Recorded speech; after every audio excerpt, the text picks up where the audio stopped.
At my daughter's wedding, she whispered loud enough to hear, "When that old lady ends up in a nursing home, the penthouse in Miami is ours." I simply stood up and walked away. On Monday, she found out I had donated everything to my caregiver. I'm glad to have you here. Follow my story until the end and comment the city you're watching from, so I can see how far my story has reached. I never thought I would hear those words from my own daughter's mouth, especially on her wedding day. When that old lady goes into a nursing home, the Miami penthouse is ours. Isabella's whisper was loud enough for me to hear as I walked past. The bride and groom's table, carrying my half-empty champagne glass. I froze mid-step, my heart constricting in my chest as if someone had reached in and squeezed it with an ice-cold hand. For a moment, I thought I'd misheard. But then David, my new son-in-law, chuckled and replied, "Just a matter of time, babe. Your mom's getting more forgetful every day." They hadn't noticed me standing there just a few feet away. I was just the mother of the bride, a 62-year-old widow who had apparently overstayed her welcome in her daughter's life. I was that old lady now, a burden to be managed, an asset to be acquired. I looked at Isabella, radiant in her designer wedding gown, that cost more than my first car, laughing with her new husband about putting me away. This beautiful, accomplished woman I had raised alone after her father died when she was only 7, the child for whom I had sacrificed everything. The wedding reception continued around me, crystal glasses clinking, string quartet playing, guests dancing under twinkling lights at the country club Isabella had insisted on. A venue that had stretched my savings to the breaking point, though I'd never told her that. I never wanted her to worry about money the way I had. With a calm I didn't feel, I set my champagne glass down on a nearby table. My hands were trembling, but no one seemed to notice. I simply turned and walked away from the head table. Away from the daughter who saw me as nothing more than a pathway to property. No dramatic scene. No confrontation. I simply retrieved my purse from the coat check, nodded to the young attendant, and walked out into the warm Miami evening. The valet looked surprised when I asked for my car. "Leaving so soon, Mrs. Reynolds?" he asked, concern in his young eyes. At least someone noticed. "Yes," I replied, my voice steadier than I expected. "I'm not feeling well." As I drove away from the glittering reception, memories washed over me like a relentless tide. How many nights had I worked double shifts at the hospital to pay for Isabella's private school tuition? How many of my own dreams had I set aside to make sure she could pursue hers? After Robert died, leaving me with a mountain of debt and a 7-year-old daughter, I had remade myself. From stay-at-home mom to working nurse to eventually nursing director, I had climbed the ladder with single-minded determination. Not for myself, but for Isabella. When she wanted ballet lessons, I found the money. When she needed braces, I worked weekends. When she got accepted to an Ivy League college, I remortgaged our modest home to help with tuition. I never complained, never faltered. This was what mothers did, wasn't it? My penthouse in Miami, the one Isabella and David were so eager to get their hands on, was the only luxury I had ever allowed myself. After decades of hard work, after sending Isabella through college and helping with the down payment on her first condo, I had finally bought something just for me. A place with a view of the ocean where I could retire in peace. Isabella had been furious when I purchased it 3 years ago. "Mom, that's crazy," she had said over the phone, her voice sharp with disapproval. "Why do you need such an expensive place? You should be thinking about your future, about assisted living options." I was only 59 then, healthy, active, sharp as I'd ever been. But in Isabella's eyes, I was already 1 foot in the grave, and my money was being wasted on my comfort rather than preserved for her inheritance. As I pulled into my building's parking garage, the weight of the evening settled fully on my shoulders. The doorman greeted me with a smile that faded when he saw my face. "Everything okay, Mrs. Reynolds?" "Just tired, George," I said, forcing a smile. Big day. In the elevator up to my penthouse, I stared at my reflection in the polished doors. I didn't see an old lady ready for a nursing home. I saw a woman who had given everything to a daughter who saw her as nothing more than a checkbook and a future. Inheritance. When I entered my home, Rosa, my housekeeper and companion of the last decade, looked up in surprise from where she was reading on the sofa. "Ms. Patricia, you're home so early. Did something happen at the wedding?" I looked at Rosa, the woman who had cared for my home and often for me, who remembered my birthday when Isabella forgot, who made sure I took my blood pressure medication, and who listened to my stories about Robert even though she'd heard them all before. "Yes," I said finally, my voice breaking. Something happened. I finally saw the truth. I sank down onto the sofa beside Rosa, and for the first time since Robert's funeral, I allowed myself to cry. Not delicate tears, but gut-wrenching sobs that came from somewhere deep and wounded, and Rosa, God bless her, simply held my hand and let me weep. The morning after the wedding, I awoke with swollen eyes and a clarity I hadn't felt in years. Rosa had made me chamomile tea and sat with me until nearly midnight as I poured out decades of hurt and disappointment. She didn't offer platitudes or tell me I was overreacting. She just listened. "You've done everything for Miss Isabella," she had said finally, her accent thickening with emotion. "Everything, Ms. Patricia. And some people, they never appreciate what they have until it's gone." I sat at my kitchen island, watching the sunrise paint the Miami skyline in gold and pink, and thought about Rosa's words. At what point had I become a vending machine for Isabella rather than a mother? When had her love become so conditional? The phone rang, piercing the morning quiet. Isabella's name flashed on the screen. I let it go to voicemail. A minute later, the chime of a text message. "Mom, where did you go last night? People were asking about you. Call me." No concern about whether I was okay. No acknowledgement that I had left my only daughter's wedding early. Just irritation that I had disrupted her perfect day by not playing my part. I set the phone down without replying and moved to the window, looking out at the ocean stretching endlessly toward the horizon. Robert and I had dreamed of retiring to a place like this. We'd planned and saved, talking about the cruises we would take, the sunsets we would watch together. Then cancer came, swift and merciless, and took him at 45. I had put those dreams away along with his clothes, focusing instead on raising our daughter, making sure Isabella had everything she needed and most of what she wanted. I didn't date again. I didn't have time. Between work and Isabella's activities, my days were full, and at night, I was too exhausted to consider building a new life for myself. "What would you think of her now, Robert?" I whispered to the horizon. "Our little girl who plans to ship me off to a nursing home so she can have this view." My phone rang again. Isabella again. This time I picked up. "Mom? Finally. Where did you disappear to last night? David's parents were asking about you, and it was so embarrassing to have to say you just left without telling anyone. No, hello? No, are you okay? Just straight to how my actions had inconvenienced her." "I wasn't feeling well," I said, my voice neutral. "I didn't want to make a scene." "You could have told someone," she huffed. "Anyway, we're opening gifts today at our place around 3.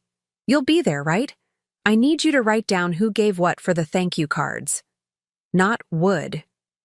You like to come, but you'll be there. Not, would you help me? But I need you to. As if my attendance and assistance were foregone conclusions.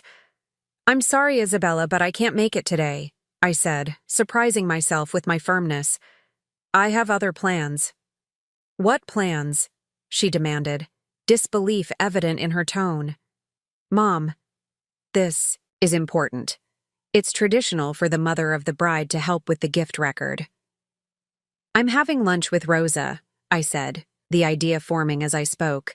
It's her birthday tomorrow, and we made plans weeks ago. It wasn't Rosa's birthday, but the lie came easily. For once, I was putting someone else's feelings, and my own, ahead of Isabella's demands. Rosa, your housekeeper? Mom, you can take her to lunch any day. This is my wedding gift opening. I'm sorry, Isabella, I made a commitment.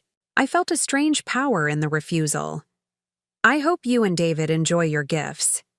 I ended the call before she could protest further, then turned to find Rosa standing in the doorway, a concerned expression on her face. Ms. Patricia? Is everything okay? I smiled, genuinely this time. Yes, Rosa, but I hope you're free for lunch today. Apparently we have plans. Her confusion melted into a warm smile. For you, Miss Patricia, I am always free.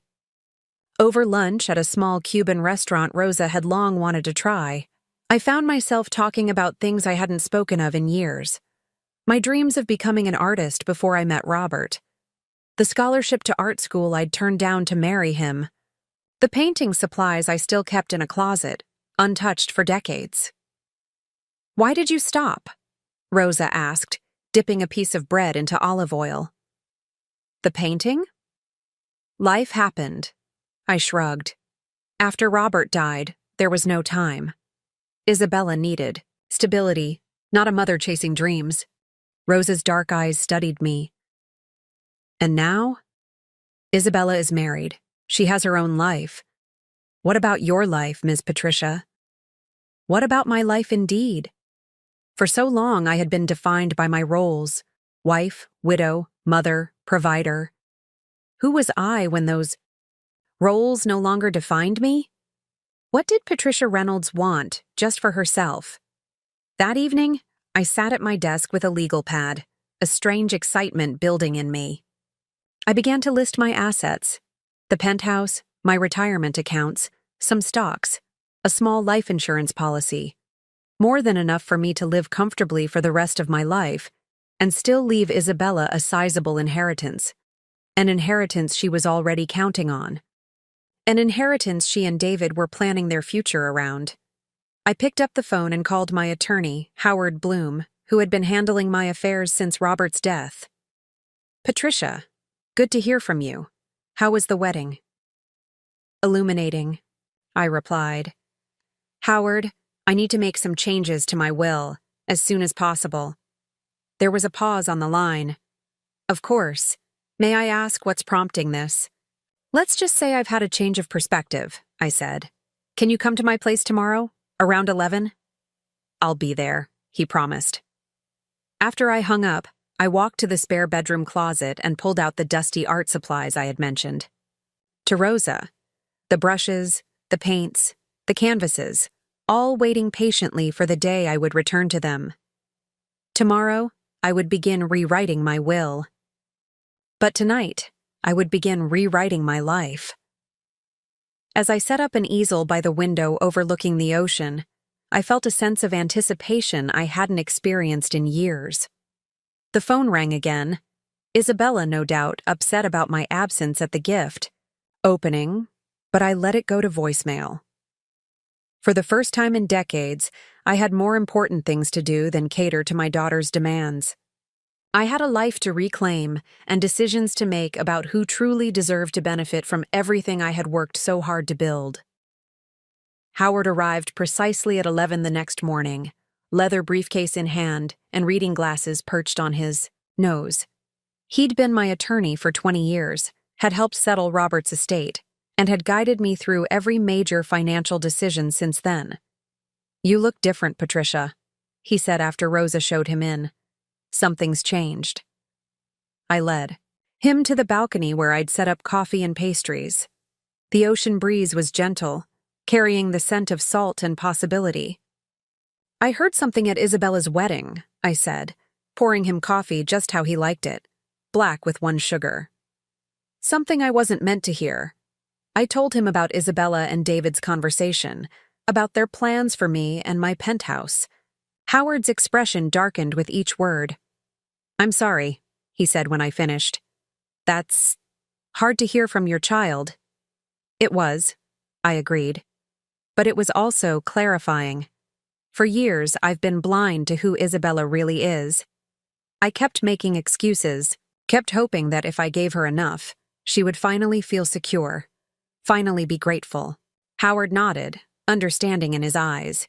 He'd seen this before, families torn apart by money and expectations. So, what changes do you want to make to your will? I took a deep breath. I want to remove Isabella as my primary beneficiary. Howard's eyebrows shot up. That's a significant change, Patricia. Are you sure? I've never been more certain of anything, I said, surprising myself with my conviction. I want to leave the majority of my estate to Rosa. Rosa? Your housekeeper. My friend, I corrected gently. The person who has shown me more genuine care and concern in the last 10 years than my own daughter has. The person who deserves security in her own future. Howard removed his glasses, polishing them thoughtfully with his handkerchief. You know Isabella could contest this. She could claim undue influence, especially given Rosa's position in your household. Let her try, I said, a hardness in my voice I didn't recognize. I'm of sound mind, and this is my decision. Rosa has never asked me for anything, while Isabella has taken everything I've offered and still wants more. Howard studied me for a long moment, then nodded. All right. I'll draft the new will. But Patricia, have you considered talking to Isabella first? Giving her a chance to understand how you feel? I sipped my coffee, considering his words. I've given Isabella chances her entire life, Howard. I've never asked for anything in return except love and respect. She's shown me she's capable of neither. As Howard began taking notes, my phone buzzed with a text message. Isabella again. Mom, we need to talk about your behavior. David and I are coming over tomorrow around 7. Be there. No. Can we come over? No. Would that time work for you? Just another demand, another assumption that my time and my home were at her disposal. I showed the message to Howard, who frowned. Maybe this is an opportunity, he suggested, to clear the air before making such a drastic change. Or maybe it's an opportunity for them to manipulate me further, I countered. But you're right. I'll hear them out. After Howard left with his notes and promises to have documents ready within the week, I called Rosa into the living room. She came quickly, concern in her dark eyes. Is everything okay, Miss Patricia? Did the lawyer bring bad news? I gestured for her to sit down, which she did reluctantly. Despite a decade in my home, she still maintained certain boundaries. Rosa, I need to tell you something important, I began. I'm changing my will. I'm going to leave most of my estate to you. Her hand flew to her mouth, eyes widening in shock. Ms. Patricia, no, I cannot accept this. What about Miss Isabella? Isabella will be fine, I said firmly. She has a successful husband, a good career, and plenty of advantages in life, most of which I provided. But she doesn't value me, Rosa. She only values what I can give her. Rosa shook her head, distress evident on her face. This will cause problems, Miss Patricia. Big problems. Miss Isabella, she will hate me. She already resents you, I said gently. Because you have what she's never bothered to give me. Genuine care and respect. Rosa wrung her hands, tears gathering in her eyes. I never wanted to come between you and your daughter. You didn't, I assured her. Isabella did that all on her own. The next evening, precisely at 7, the doorbell rang. Rosa answered. It then quickly retreated to her quarters as Isabella and David swept in like royalty granting an audience. Isabella looked around the penthouse with the appraising eye of someone mentally calculating its value. David headed straight for my bar, pouring himself a generous scotch without asking. Mom, Isabella began, settling herself on my sofa like she owned it. We need to talk about what happened at the wedding. I sat across from her, my back straight, hands folded in my lap. Yes, we do. She looked momentarily startled by my calm directness. You embarrassed me by leaving early, she said, her tone accusatory. And then you skipped the gift opening the next day for lunch with your housekeeper. People noticed, Mom. They talked. I'm sorry if my absence caused you embarrassment, I said, not feeling sorry at all. But I wasn't feeling well. You seemed fine during the ceremony, David interjected, swirling his scotch. The problem is, Patricia, you're becoming increasingly unreliable. Isabella worries about you living alone in this big place. I almost laughed at the transparency of it. Does she now? Isabella leaned forward, adopting a concerned expression that didn't reach her eyes. Mom, we've been thinking. This place is too much for you to manage. All these stairs, the maintenance, and it's so isolated. I have an elevator, Isabella, and Rosa helps with maintenance, and I have friends in the building. But as you get older, David pressed, your needs will change. We think it would be better if you started looking at retirement communities now, while you can still choose a good one. A good one, I repeated, my voice flat. Like the one you were discussing at your wedding? When you said, and I quote, when? That old lady goes into a nursing home, the Miami penthouse is ours? The color drained from Isabella's face. David's glass froze halfway to his lips. You heard that? Isabella stammered. I did, I confirmed, meeting her gaze steadily. Every word. The silence that followed my revelation was deafening. Isabella's shocked expression quickly morphed into defensive anger. You misunderstood, she said, her voice sharp. We were joking. Were you? I asked quietly. Because it didn't sound like a joke to me. David set his glass down and leaned forward, his expression conciliatory. Patricia, you have to understand, we were caught up in the moment, the wedding, the champagne. People say things they don't mean. I looked at him, this man who had spent less than a dozen hours in my company before marrying my daughter, yet felt entitled to my property. And which part didn't you mean, David? The part about me being an old lady, or the part about taking my home once I'm warehoused somewhere? Isabella's face flushed. Mom, stop it. You're being dramatic. Am I? I stood up and walked to the window, looking out at the ocean view they coveted so much. Tell me something, Isabella.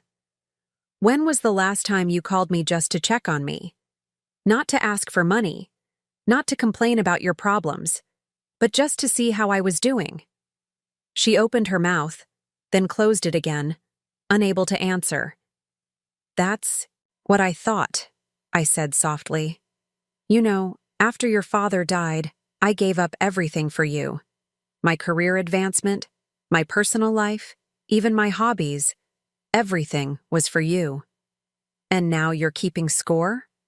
Isabella's voice rose. Throwing your sacrifices in my face? That's what parents do, Mom. They sacrifice for their children. They don't keep a tally and demand repayment. I've never asked for repayment, I said, turning to face her. Only respect, only love. But you can't give what you don't have, can you? David stood up, moving to place a hand on Isabella's shoulder. Look, Patricia, we didn't come here to fight. We came because we care about your future. No, I corrected him. You came because you care about what I own and how you can get it. Isabella stood up abruptly. This is ridiculous. I knew you were getting forgetful, but I didn't realize you were becoming paranoid too.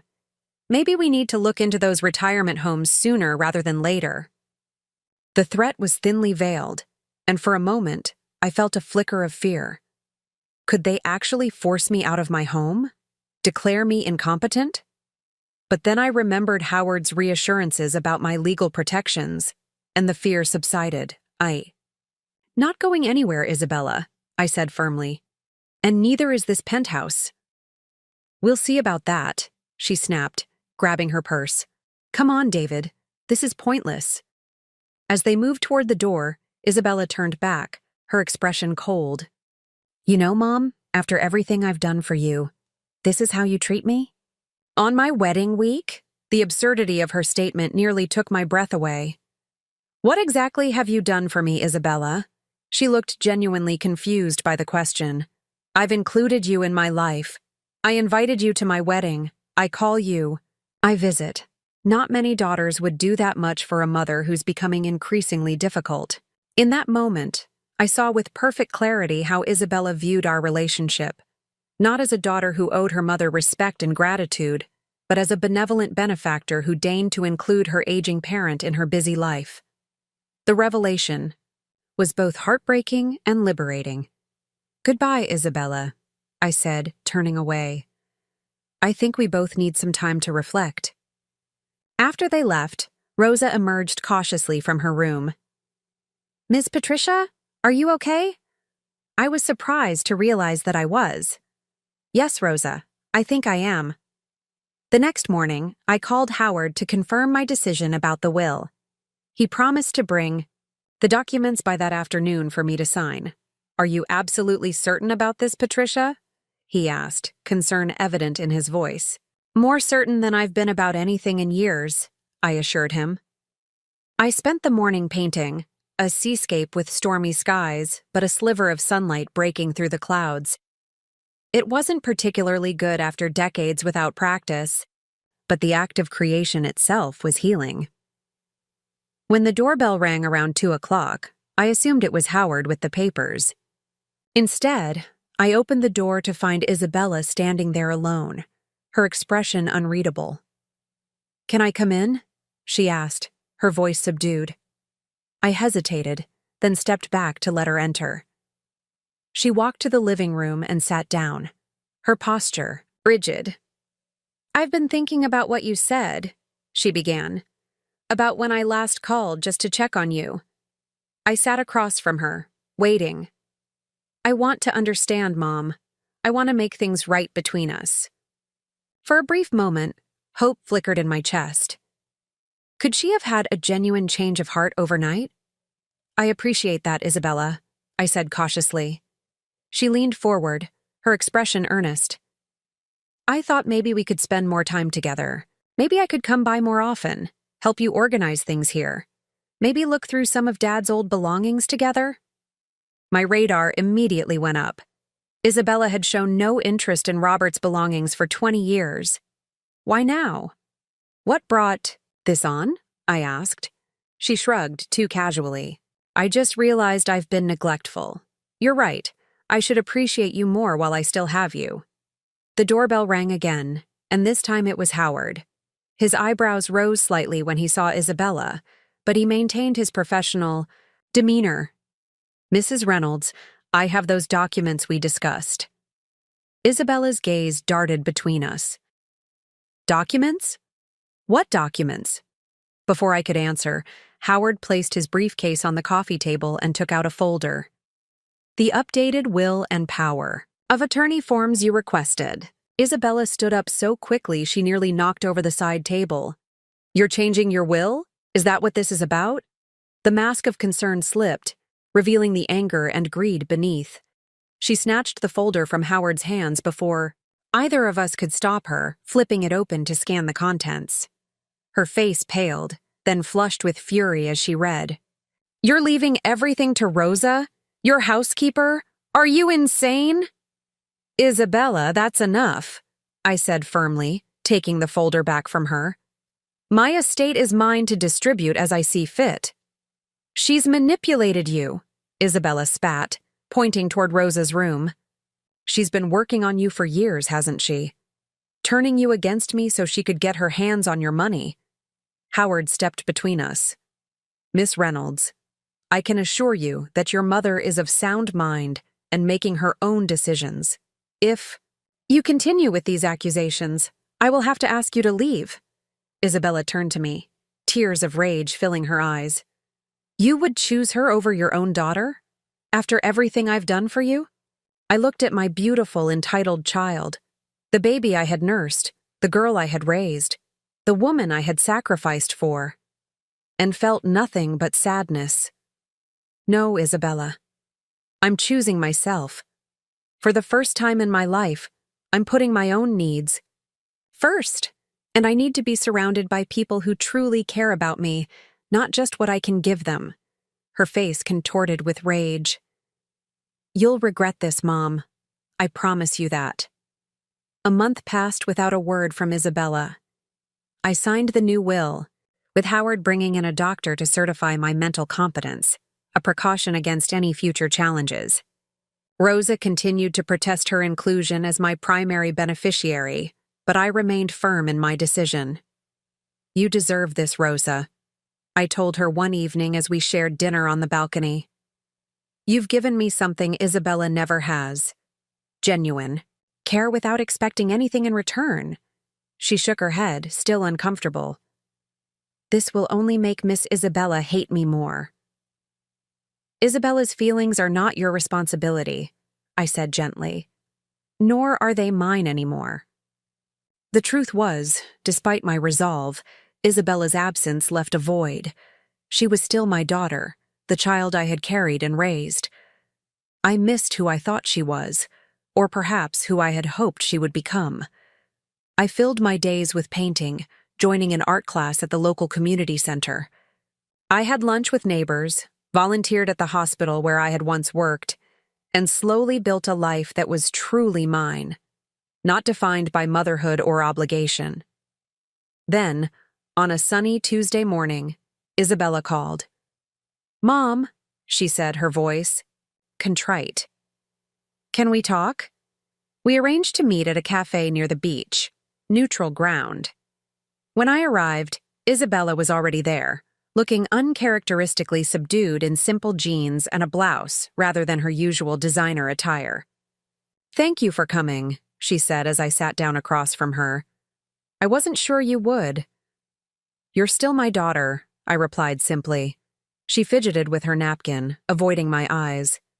I've been doing a lot of thinking about what you said, about how I've treated you. I waited, saying nothing. I was wrong, she finally admitted, looking up. The things I said at the wedding, the way I've taken you for granted. I can see that now. A small, hopeful part of me wanted to reach across the table and take her hand, to tell her all was forgiven. But something held me back. Perhaps the memory of too many false starts, too many moments when I thought Isabella had changed only to be disappointed again. What brought about this realization? I asked, keeping my tone neutral. She sighed. Honestly, David and I have been fighting. After what happened at your place, I started noticing things about him.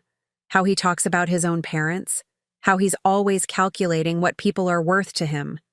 It made me think about myself, about whether I've become like that too. It was more self-awareness than Isabella had shown in years, but I still sensed something beneath the surface. I'm sorry to hear about your troubles with David, I said carefully. But I'm glad if it's led to some personal reflection. She reached across the table, taking my hand in hers. I want to make things right between us, Mom. I miss you. I miss how things used to be. How things used to be, I repeated. You mean when I was financing your lifestyle and asking for nothing in return? She winced. That's not fair.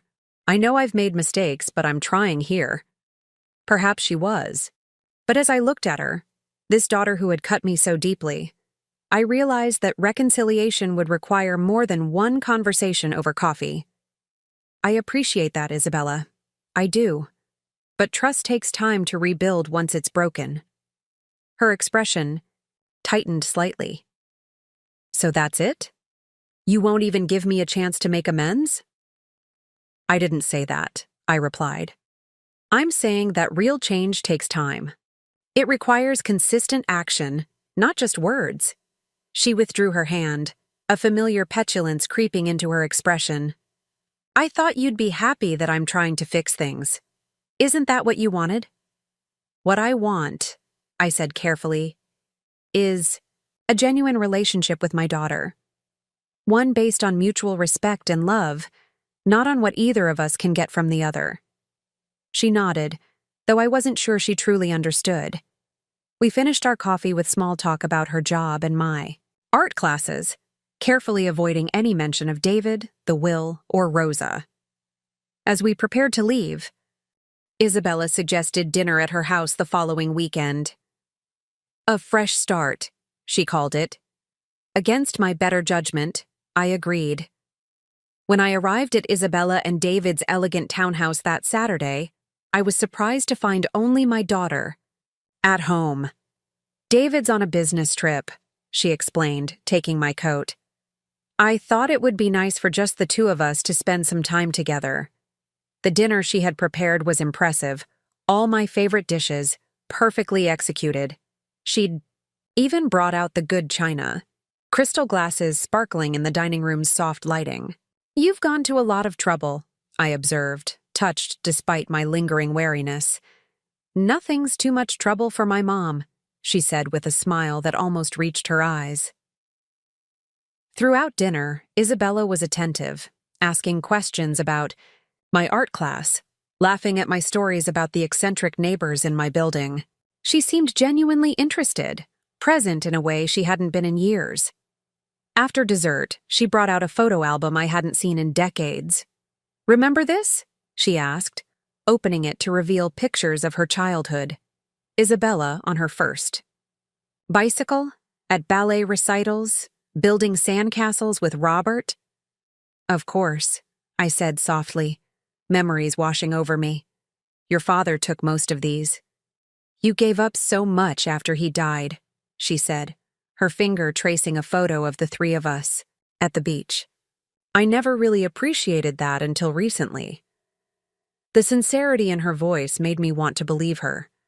We spent an hour going through old photos, remembering happier times. It felt good, healing even. Perhaps there was hope for us after all. As the evening drew to a close, Isabella poured us each a glass of port. A toast, she said, raising her glass.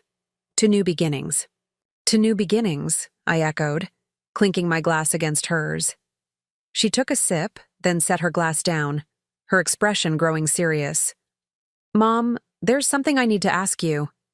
Here it comes, I thought, bracing myself. I know I've made mistakes, she began.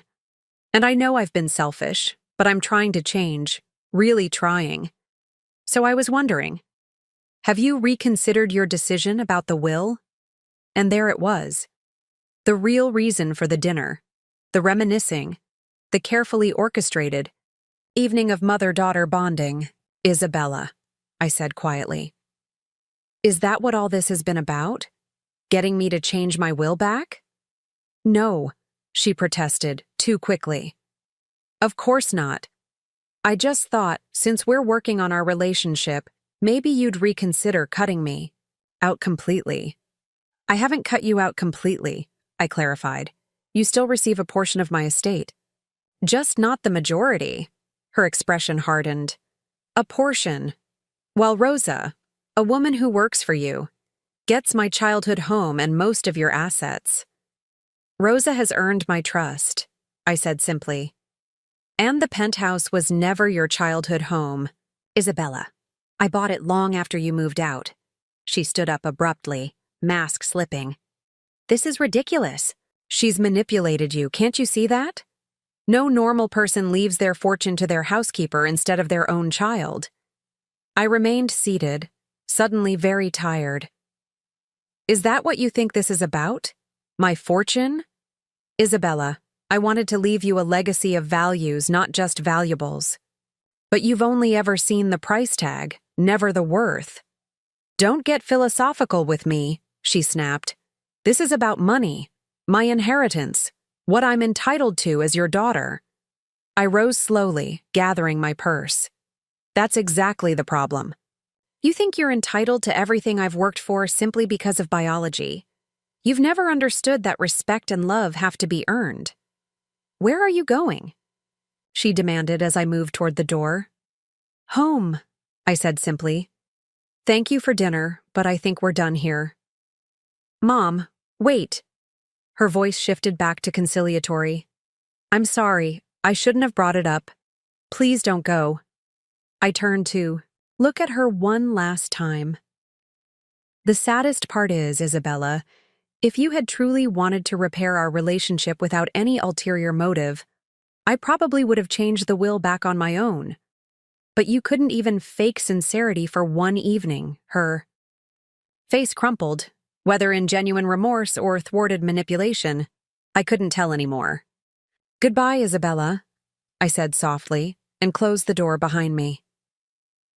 3 days after the disastrous dinner at Isabella's, I received a certified letter from a law firm I didn't recognize. My hands trembled slightly as I opened it, somehow knowing, before I read a word, that it was from my daughter. The letter informed me that Isabella was contesting my mental competence and seeking temporary guardianship over my affairs. The claims were outrageous, that I was suffering from early dementia, that I was being manipulated by my domestic staff, that I had become paranoid and was making irrational financial decisions. I called Howard immediately. "This is low, even, for her," he said after I read him the letter. "But not unexpected. Don't worry, Patricia. We have the doctor's evaluation, and we have plenty of evidence of your competence. This is a desperate move that will backfire on her." Still, the betrayal cut deep. Isabella was not just after my money anymore. She was trying to take away my autonomy, my dignity, all to secure an inheritance she felt entitled to. I had a restless night, tossing and turning as I replayed the last conversation with Isabella. Had there been any genuine remorse in her, any real desire to reconnect? Or had it all been manipulation, from the start? Morning brought clarity and an unexpected visitor. David stood at my door, looking uncomfortable in the harsh daylight. "Patricia," he nodded. "May I come in? I think we should talk." I hesitated, then stepped aside to let him enter. He declined coffee, pacing my living room instead with an agitation I hadn't seen in him before. "Isabella doesn't know I'm here," he began, running a hand through his hair. "And she'd be furious if she found out." "Then why are you here, David?" He stopped pacing, facing me directly. "Because this has gone too far. The lawsuit, the claims about your mental state, it's wrong. I told her not to do it, but she wouldn't listen." I studied him, searching for signs of deception. "Why the sudden attack of conscience?" He sighed heavily, sinking onto my sofa. "I'm not a good person, Patricia. I've never claimed to be. I married Isabella partly because I knew she came from money, and I'm not proud of that. But this, trying to declare you incompetent, trying to force you into a care facility against your will, it crosses a line even for me." His candor was surprising. "Does Isabella know you feel this way?" "We had a huge fight about it," he admitted. "That's when I found out something else you should know." He hesitated, then continued. "The Miami penthouse isn't the only property she's expecting to inherit. She told me you own valuable land in Colorado that's been in your family for generations." I frowned in confusion. "I don't own any land in Colorado." David looked equally confused. "But Isabella said—" "Isabella is mistaken," I interrupted. "Or she's lying to you. The only significant assets I have are this penthouse, my retirement, accounts, and some modest investments. There's no family land, no hidden fortune." He absorbed this information slowly, realization dawning on his face. "She told me your family had money. Old money. That's why I—" He trailed off, embarrassed. "Why you married her," I finished for him. "I was a nurse, David. Robert was a high school teacher. We lived comfortably but modestly. Everything I have, I earned after his death, working 60-hour weeks for decades." David put his head in his hands. "She's been lying to everyone, including me." I felt an unexpected pang of sympathy for him. He was not a good man, but he had been deceived too. "What will you do now?" I asked. He stood up, resolution in his face. "I'm going to call my lawyer, then Isabella's. I'm withdrawing my support for this guardianship nonsense. And then—" He sighed. "Then I need to figure out my marriage." After he left, I sat on my balcony, watching the waves roll in. Whatever happened between Isabella and David was no longer my concern. My only priority now was protecting myself from my daughter's desperate attempts to control me and my assets. 2 weeks later, Howard called with news. The judge dismissed Isabella's petition, he announced, and issued a pretty stern rebuke to her attorneys for bringing such a baseless case. Relief washed over me. Is it over then? The legal battle? Yes, for now at least. But Isabella still has the right to contest the will after you're gone. She just can't prevent you from making your own decisions while you're alive and clearly competent. That afternoon, I asked Rosa to join me for tea on the balcony. She sat across from me, her dark eyes watchful, concerned. Miss Patricia, I've been thinking, she began hesitantly. Maybe it would be better if I found another position. The situation with Miss Isabella, it's not good for you. Absolutely not, I said firmly. Isabella's issues are her own, Rosa. I won't let her drive away the one person who has shown me true loyalty and affection. Rosa looked down at her hands. I never wanted any of your money. I know, I said softly. That's exactly why you deserve it. A week later, Isabella called. I almost didn't answer, but something compelled me to pick up the phone. Mom, she said, her voice subdued. Can we meet? There's something I need to tell you in person. We met at the same cafe as before. Isabella looked different, thinner, with dark circles under her eyes. She ordered coffee but didn't touch it. David's filing for divorce, she said without preamble. I'm sorry, I replied, and meant it. Despite everything, I never wanted to see my daughter in pain. She gave a small, bitter laugh. Are you? I thought you'd be happy to see my life falling apart. You're my child, Isabella. Your happiness has always mattered to me, even when you've hurt me deeply. She stared out the window, blinking back tears. He says I lied to him, about you, about our family's wealth. And I did. I've been lying to everyone for so long, I barely remember the truth anymore. It was the most honest thing she'd ever said to me. Why? I asked gently. Why the lies? She shrugged, looking suddenly young and vulnerable. I wanted to be more than I was, more than the daughter of a nurse and a teacher. I wanted the life I thought I deserved. And now? Now I don't know what I deserve, she admitted. But I know it's not your forgiveness. We sat in silence for a moment, the weight of years of misunderstandings and betrayals between us. What will you do now? I finally asked. Start over, I guess. David's keeping the house. I'll find an apartment, focus on my career. She hesitated. I'm not contesting your will anymore. You're right.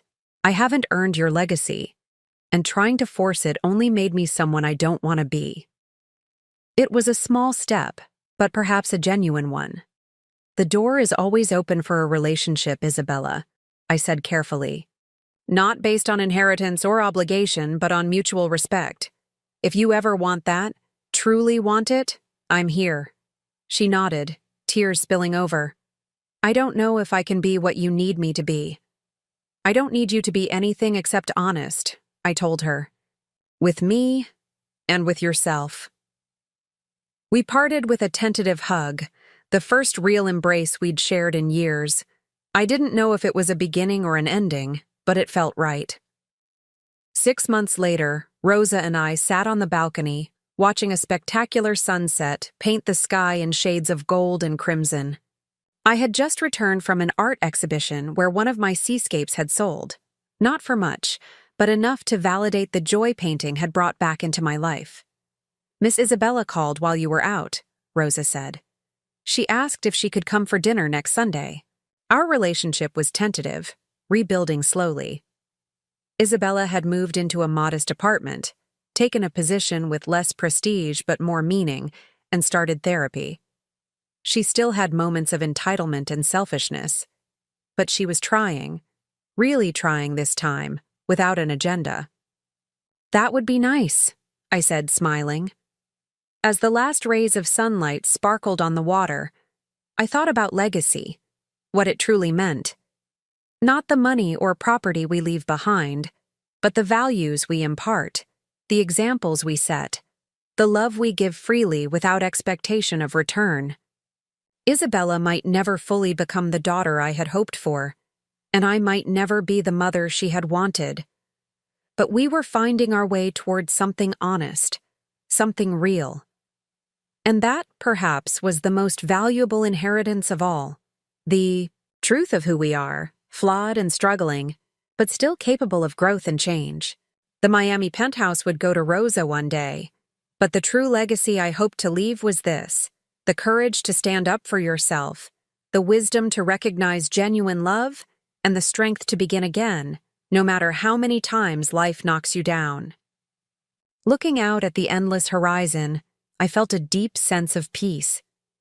For the first time in my life, I was exactly where I was meant to be, not defined by my role as wife or mother, but simply as Patricia Reynolds, a woman who had finally found the courage to live life on her own terms. Now I'm curious about you who listened to my story. What would you do if you were in my place? Have you ever been through something similar? Comment below, and meanwhile, I'm leaving on the final screen 2 other stories that are channel favorites, and they will definitely surprise you. Thank you for watching until here.